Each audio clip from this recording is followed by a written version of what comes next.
Hey, Paul here, Blue Water Properties, first time home buyer. Oh my God, what are you gonna do, right? You don't know what the hell you're doing. You know, you're growing up, right?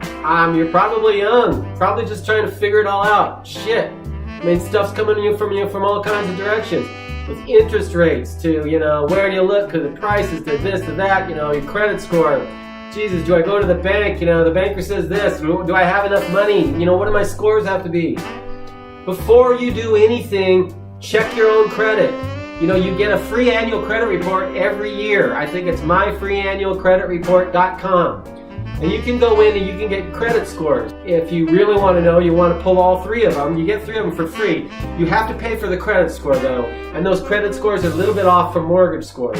But what that credit report is going to tell you is what's going on with your credit. If you've ever missed a payment, when the last time it was, maybe there's something on, maybe you have a name that's similar to a relative that went bankrupt. Do you know how many times that's happened? It's just, you wouldn't believe how many times that happened.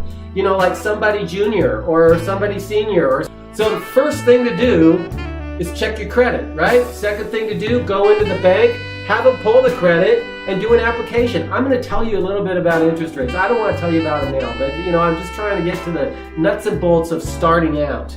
So they're going to do a DTI ratio. They're going to look at your debt, look at your income. They're going to factor in what you can afford based on DTI ratios. And DTI ratios is the bank's ratio number, the number which they feel that you can fit into and still make your payment. And they've decided that it's about 42%.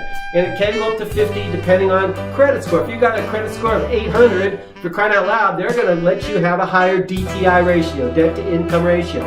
Let the banker figure your DTI ratio. That doesn't mean you have to pick a loan there, doesn't mean you have to close it with him, but he knows how to do that right away. I do too, but if you're not talking to me and you don't call me and ask me, I can't do it for you. I'm just telling you these things because this is what happens when you're with a guy that's been doing this stuff for 25 flipping years, right? I know a few things. There's a reason, there's gray hairs on my head here. Obviously, you probably heard that if you're at 80%, there's no MI insurance, right? Figure out how much you need to put down before you go crying and go whining home and thinking you can't do it. Because you want to get into a house now. Seattle is on sale. Look at California properties. Look at the other cities that are growing or have grown like North Lake Union. I mean, come on. They're up and down, well, they're down the West Coast. It starts in San Francisco, Silicon Valley, San Jose, San Diego, go around the East Coast. It's the same damn thing. Every city that bases its income and starts to move into technology or move into the latest, greatest thing and starts building based on that with new IPOs and new things going on, those are the cities where property values skyrocket. And right now, San Jose is at about $1,400 a square foot. You know what Seattle is? $550. Nearly half. It's on sale, right? Seattle's on sale. Don't be afraid. Figure it out. It's so huge. You will love yourself for it. You'll love me for it if I just get you to do it, right? So that's the deal here. I'm just trying to throw this out at you. Honestly, you guys, if you can borrow off your 401k for 90 days and not take a penalty for it, right?